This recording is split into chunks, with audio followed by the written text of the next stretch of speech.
Former Prime Minister Datuk Seri Najib Razak has discharged Datuk Zaid Ibrahim's law firm from representing him in his final appeal against his SRC International conviction, the second time he has dropped his solicitors in less than a month. During proceedings in the federal court, his lead counsel Hisham Teh informed the bench that his client had discharged his solicitors from Messrs Zaid Soflan Th Liu and Partners. In late July, weeks before the final appeal was set to commence, Najib had dismissed his initial solicitors for the SRC case, namely Messrs Shafi & Co, to make way for the appointments of Messrs Zaid Soflan Th Liu. Today's hearing continued with lead prosecutor Datuk V. Sithambaram making his submissions, addressing Najib's claim that Low Tech Joe was the one who manipulated the SRC funds into his personal accounts. Sithambaram said it was Najib who had instructed Low, his late former Principal Private Secretary Datuk Azlin Alias, and former SRC Managing Director Nik Faisal Arif Kamil to top up his accounts, and added that the former Premier never questioned where the money came from. He said Najib's allegation, therefore, does not hold water. Among others, Sithambaram also touched on Najib's claim that the 42 million ringgit came from donations from Arab royalty. He called the claim absurd, as it meant that the royals would have had to monitor Najib's accounts and pump in money whenever the accounts ran low on funds.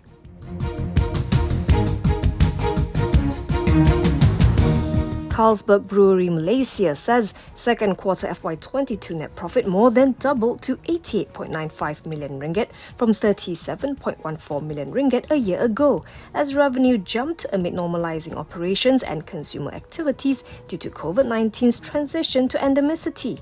Revenue rose 64.44% to 574.23 million ringgit from 349.21 million ringgit, as both Malaysian and Singaporean operations saw better sales.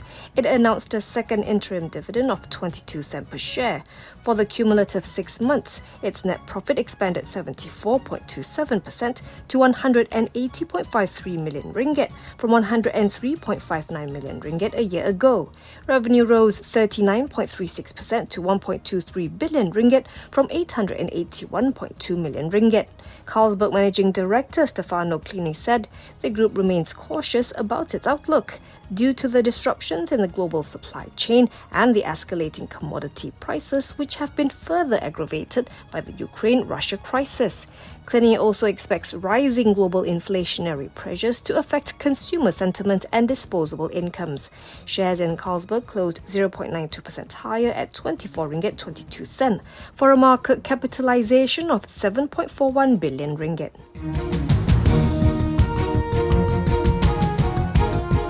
PharmaNiagara's second quarter FY22 net profit slumped 94.7% as sales for its non-concession segment fell due to the timing of orders from the Health Ministry for products under the tender business. In a Bourse filing today, PharmaNiagara said earnings plummeted to 722,000 ringgit from 13.7 million ringgit a year earlier, while its revenue for the quarter fell 35.3% to 761.1 million ringgit from 1.18 billion ringgit in the previous corresponding period. It declared a second interim dividend of half a cent per share.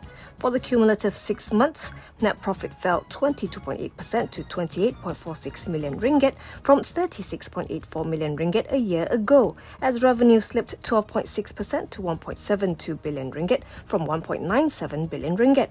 On its prospects, PharmaNiagara said its business in Indonesia continued to post an encouraging performance.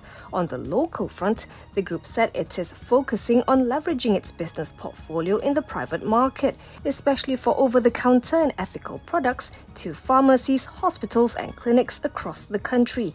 It will also concentrate on the extension of its logistics and distribution agreement with the Health Ministry, targeted for execution in the fourth quarter of this year. At the close, PharmaNiagara settled 8.46% lower at 59.5 cents for a market capitalization of 779.43 billion ringgit.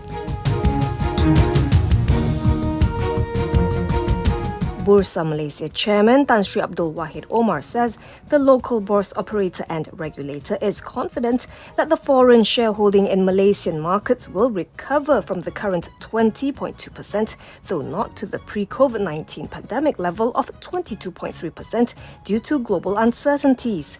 Abdul Wahid said it is hard to attract foreign funds due to this unpredictability, which has led to a lot of fund movements between emerging markets and the more developed markets. Speaking after the launch of Guidebook 3 of the Public Listed Companies Transformation Programme in Kuala Lumpur, he said global interest rate increases to fight rising inflation have also triggered a typical flight to safety.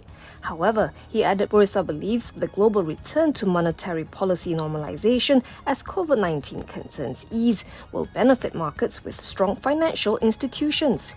In his speech earlier, Abdul Wahid urged corporates in Malaysia to improve their performance as global competition intensifies.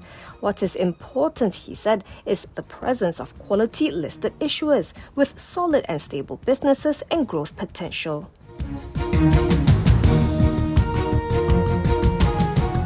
The government plans to introduce a savings scheme for foreign workers in a move to address the issue of them overstaying after the expiry of their 10-year working visit pass.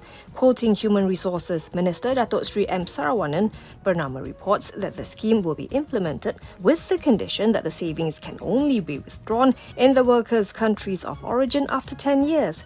However, Sarawanan said the scheme may take time to be implemented as there are several matters to be looked into, including the indicators of forced labour under the International Labour Organization and the ability of employers to meet the requirements. He also said that effective September 1st, the entry of migrant workers, including skilled workers, must be approved by the Department of Manpower. He said details of the new procedures will be announced next week after the cabinet meeting.